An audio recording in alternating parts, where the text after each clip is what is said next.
The question we have before us today is, can black people be atheists?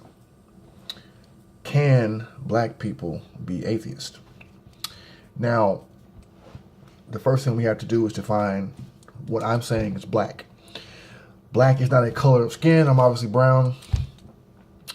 Black is a culture, people who share the experience of coming from West Africa. I think my roots come from Ghana, according to my DNA test. Mostly Ghana anyway. West Africa through the transatlantic slave trade that ended up in the United States. Not Jamaica, not those are our people too, but I'm talking about black people. They're Jamaican, they're Haitian, we are black, but we are American. So that's the question. That's the people who I'm defining as black. And let's ask that question and try to answer. Can we be atheists? The first thing we have to consider is, how did black people learn about the Abrahamic faiths? Okay. Now, in one part, when we were captured by fellow Africans, many of us were captured. We were taken into dungeons. I think it's called, one is Cape Town in Ghana. President Obama toured there in 2009. And before you were shipped out on the ships and sold by Africans to Europeans, they tried to give you some religion, which was Christianity. Now, some of those people who were captured were members of or were Muslim. But remember, the Muslims invaded through East Africa years ago. They were cutting off male penises, calling them eunuchs. They conquered parts of Africa, and they came in there and destroyed places, and they conquered the people using superior weapons. And that's how some of these West Africans became Muslims. They did not become Muslims by just one day waking up and getting some kind of magical revelation. That did not happen. Invaders came in and they brought it to you. That's what happened. The same thing happened with Judaism. The same thing happened with Christianity. So it was forced upon you through brutality, from invasions, rape, and then slavery. That's how you got Christianity. That's how you got the Abrahamic faiths. So we have to get rid of the notion that now some were through trade as well. Let's not discount trade, but for the most part, it was through brutality. That's how you got it. That's how your ancestors got it. And they forced it upon you, and then you taught your children how to, or our ancestors taught our great-grandparents about it from birth, and that's how we cling to it. And today, I was born into a Baptist faith, a missionary Baptist faith, and I always doubted the religion because it didn't make sense to me as far as some invisible individual telling me what to do. And the story of Adam and Eve, their brother and sister, apparently, there were only two humans. They had children, and then they had more children and more children. That didn't sit well with me at age 6. All right, so no. Now, what religion did the West Africans practice prior to invasions from other cultures of people? You have to ask that question to people who say, hey man, we have to have Jesus, or we have to have, Muhammad. No, ask them, what were they doing before that? What happened? What were you doing then in West Africa? Benin, Ghana, the Ivory Coast, the Horn of Africa. What were you doing then? What religion were you practicing? Well, one of them was voodoo or vodun. Voodoo, as you see in cartoons, is spooky. You got a guy, a witch doctor with the white stuff on his face, and he's got little dolls, and he pokes the doll and you have an injury.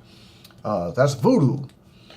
And that's what Hollywood has made it out to be over the years, and it's kind of making it seem scary and nefarious, when actually it's basically the worship of nature and the worship of your ancestors. That's pretty much what it comes down to.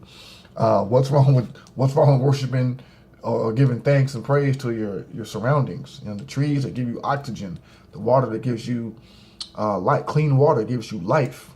Okay, what's wrong with that? I say nothing. But you'll see in just a second that we begin to reject that thanks to slavery. But what's wrong with what we used to do? Something wrong? Why are you offended that someone would ask you what did your ancestors worship prior to you coming to slavery? Remember, you were given that book.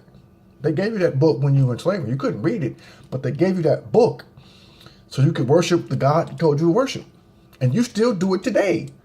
You have to ask that question about that. That's something you should, even if you were still going to try to find a God to believe in, you have to say, why would I want to stay with this one when it was forced upon me? Okay? I'm an English major, and in one of my classes, I think it was a black authors classes, there was a writer who was a slave. Her name was Phyllis Wheatley. She was brought from Africa to the United States in slavery. She began to read and write, and then later in life she began to write poetry.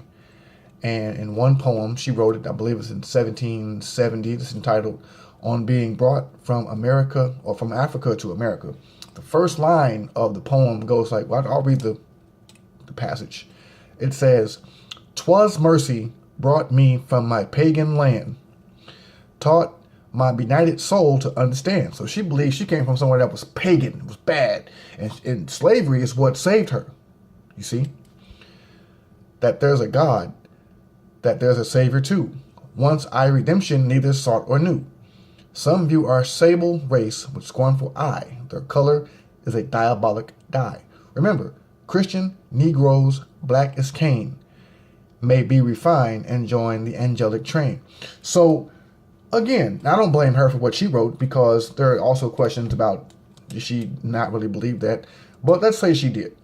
Even if she did believe that she came from a pagan land and thanks to slavery she was able to be saved, I don't blame her for thinking that, because she was in a situation, again, an African chief sold her into slavery. So she wasn't just walking, on the beach of West Africa and some dude showed up on a boat.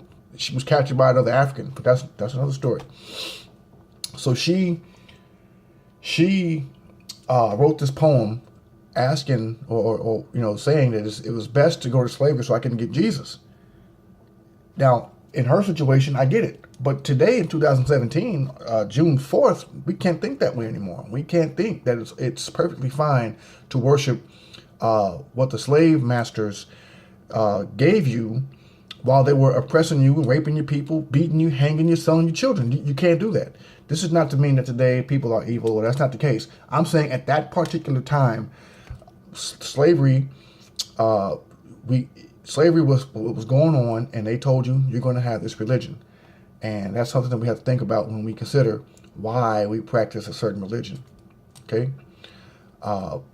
Now, we live in a solar system. We are products of this solar system. We are just one cog in a great big machine. At the center of this great big machine is the sun. It is the big yellow-orange thing, that ball of gas that has given us life. Okay? So I can understand some ancient cultures who would worship that sun, because every day you wake up, every single day you wake up, you recognize the sun.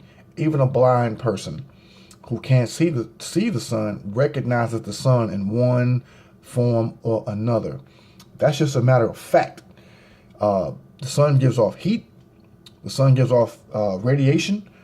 It could burn your skin.